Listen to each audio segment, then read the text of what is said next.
Hello everybody, welcome to episode number 5, I think, of the Vader GROM clone series build thing.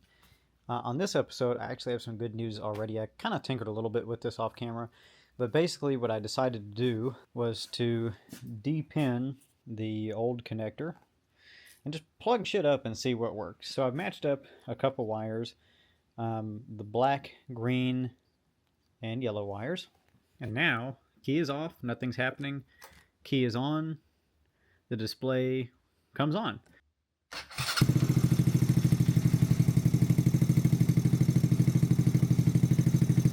Alright, so that was pretty much the only other big issue that we had with it. The only other thing is I'm still waiting on tires. I don't have a tracking number, I don't have anything. It's about what you'd expect when you buy a $30 set of tires.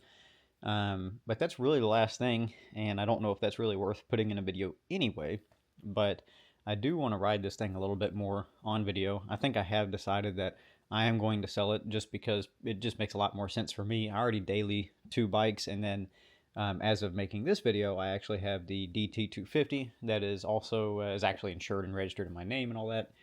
And so it doesn't make a ton of sense for me to have 4 daily bikes. I have done that before, but you just end up not riding many of them as much as they should be, especially this time of year. Now, granted, we're getting back warmed up here, but I prefer to ride a bike at least a couple times a week. That's just me, but I do ride a lot anyway. So there's probably a couple other housekeeping things that I will do to this, but I think the rest of the video is probably going to be just me riding it. Now, I don't think that's going to be today, because it is a bit colder today, and again, I want the tires to come in before I do that, so I don't have to keep filling it up with air. But this is probably going to be the last episode, or the second to last episode about the Vader. Probably going to be really the last video. Other than that, I guess we'll get to riding it. Alright, well, it appears as if the speedometer works.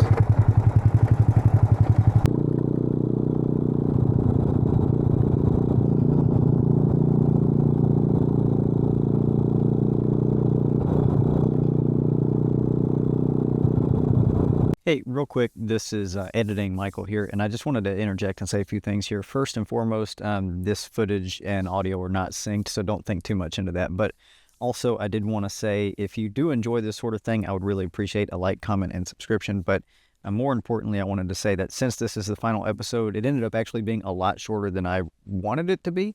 However, with that being said, there will be one, we'll call it a supercut video of this entire series, and in it, because a lot of people were asking more technical questions about it, I am going to go a bit more in depth on the technical aspect, do a bit more of the explanation. So if you have one of these bikes, I would highly recommend watching that video when it comes out. It may be a couple weeks. I want to try to do a good job, and again, it's going to be kind of a longer video, but the whole point of that one is going to be to go more in depth and more technical, and it may appeal to the more technical amongst you that kind of more so care about that aspect of the build rather than just the fun having and all that.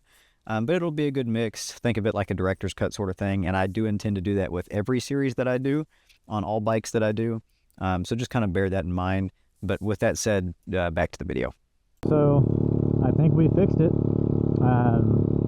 This is about really all I wanted to do to it. The tires have not come, and I have not heard anything from that company, so I think I just got scammed.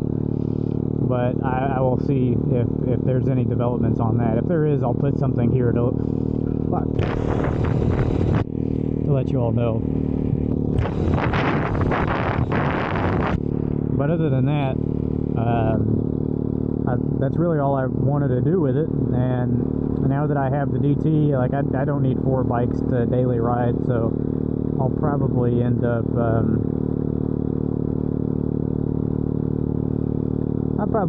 selling her. Somebody will really appreciate this. I did kind of think about keeping it for a pit bike, but I'd like something a bit cooler for a pit bike. Not that this thing isn't wicked awesome in its own little fashion, but I would much prefer something older, smaller, and 2-strokier. That's just me. This will make a really good first bike for somebody. Really cheap. I learned a fair bit on it. on to the next project. So thank you all for sticking around for the series. I really appreciate each and every one of you, especially the people that commented and liked. It really helps me out.